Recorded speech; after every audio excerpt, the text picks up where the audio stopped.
Mesdames et messieurs, vous les inconditionnels de Camapis Télévision, bienvenue dans votre magazine Info Club. À la une de ces magazines, nous étions allés encore rencontrer le ministre de la Culture et Arts, son Excellence Monsieur Banza Moukalay, qui nous a accordé aussi une interview sur les dialogues que le président de la République a voulu organiser dans les tout prochains jours. Et à travers cette interview, le ministre de la Culture a aussi brossé aussi sur la nomination de l'ancien premier ministre togolais, M.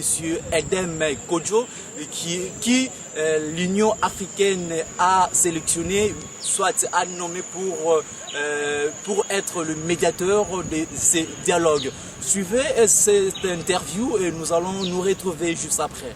Mais personnellement, je pense que le dialogue, c'est une nécessité impérieuse dans toute société. Chaque fois qu'il y a des difficultés, on le résout par le dialogue. Le dialogue évite la violence. Et même ceux qui utilisent la violence, ils finissent par dialoguer. Alors, il est préférable de dialoguer avant la violence que d'attendre la violence pour dialoguer après. Donc, pour moi, le dialogue a été suffisamment expliqué. Et ceux qui ne veulent pas y venir, c'est peut-être pour des raisons, en tout cas que je me justifie difficilement. Ça a été, en tout cas, les pré-projets a déjà été lancé. Vous vous souvenez que le président de la République a reçu tour à tour les différentes couches de la population, les acteurs politiques, les acteurs de la société civile. À l'issue de ces différentes consultations, le président de la République, dans un de ses messages, il a résumé ce qu'il a retenu comme proposition. Alors, ces propositions-là constituent un avant-projet de l'ordre du jour. Et on entre dans une salle avec cet avant-projet. Mais ce n'est pas encore le projet de l'ordre du jour. Il faudra le soumettre à l'Assemblée. Et quand on l'aura soumis à l'Assemblée, il y a des points qui vont tomber, d'autres qui vont s'y ajouter. Et c'est la règle normale du fonctionnement des assemblées.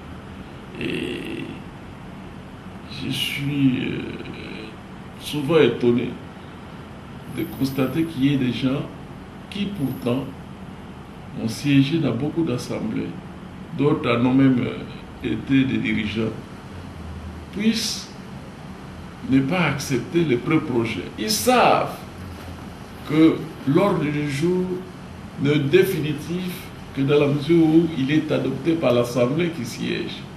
Alors, venez à l'Assemblée pour pouvoir modifier, recuser certains points de l'ordre du jour et ajouter le vôtre. C'est donc des règles normales. Alors, le refus de venir à cause de propositions de l'ordre du jour, refuser de venir relève, à mon avis, un peu de mauvaise foi. Les élections sont déjà décalées parce qu'il y avait avant ça un autre calendrier, ce qu'on a appelé le calendrier global. Rien n'a été fait dans le cadre de ce calendrier-là. Ça veut dire qu'on a déjà pris du retard. Et quand on va entrer au dialogue, un des points sur lesquels on devra nécessairement se mettre d'accord, c'est le nouveau calendrier, de nouvelles étapes. N'ayons pas peur des étapes. Et dès l'instant où nous les définissons ensemble, ce serait ce qu'on appelle des étapes consensuellement définies. Alors, on ne peut pas préjuger. Il est aussi illusoire de croire que nous aurons tous les financements, nous aurons réglé tous les problèmes des nouveaux majeurs dans ces laps de temps. C'est illusoire. À un moment, il faut affronter la vérité. Donc d'abord, l'unanimité n'est pas de ce monde. Il n'y a personne qui peut avoir l'unanimité. Il y a toujours des gens qui sont pour et d'autres qui sont contre. Ce dont on doit tenir compte ici, c'est que dit la majorité.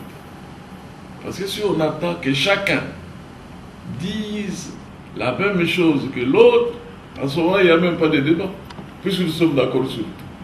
Enfin, je suis sidéré de constater qu'il y a des gens qui refusent même de rencontrer cet envoyé spécial. Mais si vous avez des propositions, si vous avez des appréhensions, venez les lui exprimer.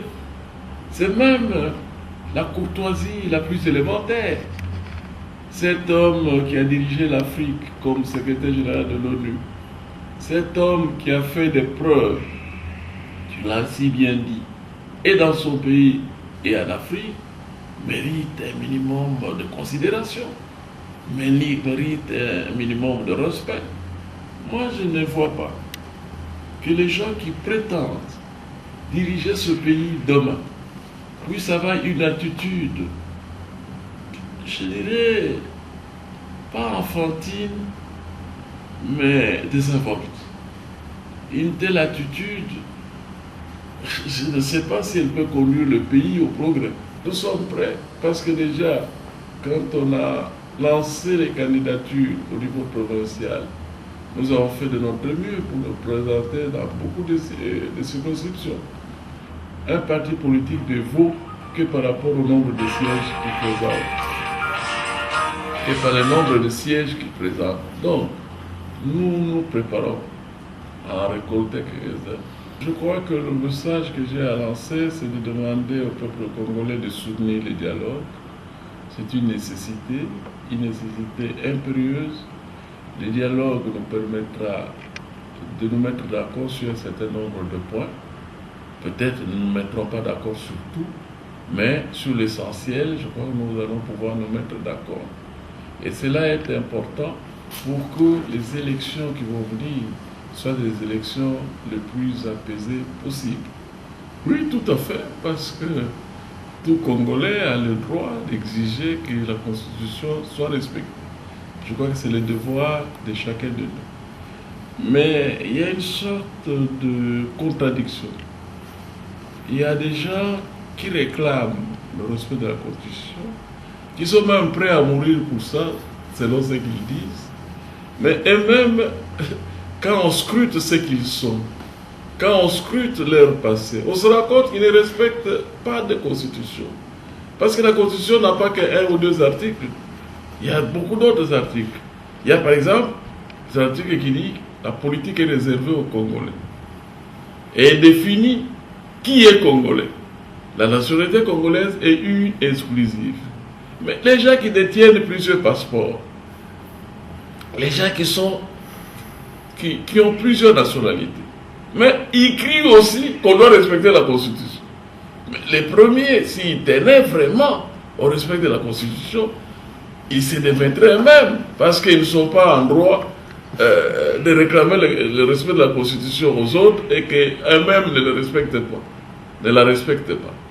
Et je pense que à ce moment-là, ça donne parfois l'impression qu'il y a un combat d'individus, un combat de haute-toi que je me mette.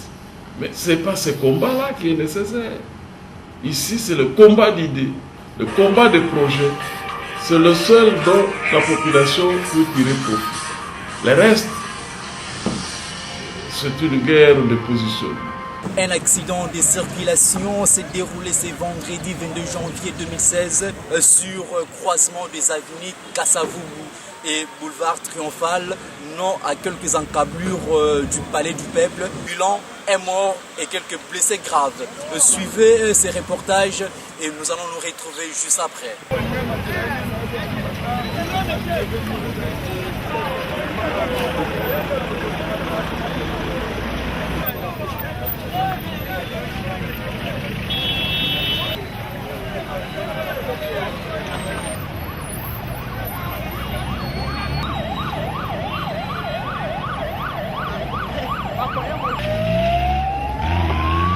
toza na niveau ya triomphal près de oyo euta kote ya so wapi soki wapi ezoya ekomi ya na triomphal na vitesse moko makasi vitesse mpo de wana ezoya eloko ti mon agi pour moi mon agi eloko ta mère moko mapa afanda kine awa na baya ya moko bakopeka awa biso to sala awa eloko chauffeur oyo ye wana eloko asali ye moko kaka pour moi excès de vitesse eloko bomisier pour moi likolo le roi vol avion de ko ya na aéroport ye ko ya kibongo ye chauffeur aza envie ye moko chauffeur ana charge ake mama emu akimite ake mama emu toyo kaka bato bele ba lo bangi ko sala mutu boyete eza biloko makasi bazomela ekolo ya marino ka tozosenga Marie Misamu na mafundami te bato ebele baodayeka balobaka moto nde esalaka accident sikotala mutu après do descend c'est trop moto près de mobimba wana tokufi aboyi moto aji na mama ya mamba bando débrouiller mawa trop bosengi nini bosengi bakuti te sozo kuma mutuka menaka bamasanga te botika tokuma mutuka na ndenga be bana natanga document na ngai namona bati moye wana mbangu etuti photo oyo bato mosusu bavandaki ya photographe moko na bataji kar eleki etuti mama moko azwi na nzela wana kar wana esote ye eloko alibosi kamusi ngai mama na bimisa sof nakei nazwi nafandisi ye wana nde bato mosusu bakofi wana donc ezali eloko moko grave chauffeur wana soki azali chauffeur oyo aza na formation alingi azomaîtrise akomaîtrise mpona parce que alingi soki ata na biloko oyo alingi azomaîtrise akokoma bato wana te donc ezali faute ya chauffeur azalaki na maîtrise ya volontaire tosengi na chauffeur nano te tosengi na l'état bachauffeur il faut bazala bien formé parce que moto aza chauffeur te ayokoli mutuka na nsima ndako obe aza receveur bakopermettre te azwa akuma bato na bato ebele na kati mutuka na bato ebele na kati il fallait donc chauffeur aza na maîtrise aza chauffeur oyo basali contrôle aza na maîtrise ya car nde akokuma mutuka bato mosusu aza na receveur ayebi mutuka te ale azokuma mutuka peut-être maîtrise ezangi aza na drink nde azosala baskande na biloko bilan eza combien bato combien bakufi bon premièrement namoni mutu moko oyo bato bazaki ebele na car en tout cas totangaki bango te parce que car ezaki wana tobanda kobiso batusi na kati ya car oyo ngai namoni mama moko batutaki awa mais lor adi parce que akufi te banda kopema tozwaki totie na moto bakende na hôpital le reste ya bato mosusu bakendeki na ambulance na photographe na biso moko azalaki atom azwaki choc na likolo aza bien moi choc ya mike bakende na ambulance akende na hôpital. Mesdames et messieurs, dans la culture, nous étions avec l'un des grands artistes congolais, Patrick Kitoko, qui nous a confié une interview. Et à travers cette interview, il a brossé son bilan durant l'année 2015 qui venait de s'achever. Suivez cette interview que l'artiste Patrick Kitoko, nous allons nous retrouver juste après. Bon, ce qui est vrai, le bilan en 2015 est vraiment positif. Pour autant, moi, le problème qui est dans celle est vraiment ma réussite. Nous avons bien été promotionnel et à part ça, on a participé à un concours de chants qu'on a Victor Rwanda vis-à-vis. J'étais parmi les 10 premiers de Burundi, modèle champion. Je voulais un minute pas Cheta, on a qui deuxième. Donc voilà, en parlant de mes projets pendant 2016, vraiment ma bien année où on est, moi extrait où il est déjà parce que besoin il y a mon bimba quoi. Donc voilà, donc toujours travailler quand on a reçu Sabino, comme je vous avais promis à travers votre magazine que vous aurez le programme des obsèques de la sœur Marie Misamu, le programme est déjà là qui se présente comme suit. Le vendredi 29 janvier 2016, levée du corps à la morgue de la clinique Ngaliéman sera exposé au Palais du Peuple. Le samedi 30 janvier 2016, enterrement au cimetière des nécropoles entre ciel et terre dans la commune de Lantili.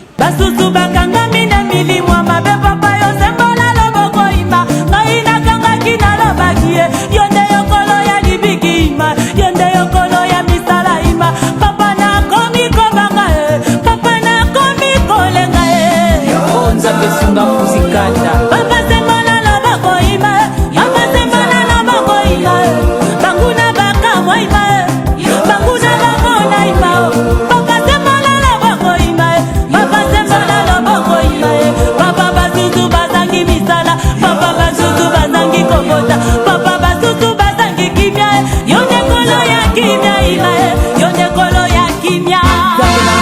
frère Magloire,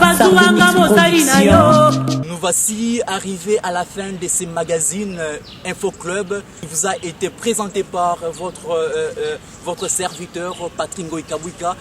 Derrière la caméra, c'était Patrick Utoko. Restez toujours branchés sur Kama Plus Télévision pour tout contact, surtout pour des précisions de vos informations. Appelez-nous au plus 243 89 670 70 30. Restez toujours branchés sur Kama Plus Télévision. À tout de suite.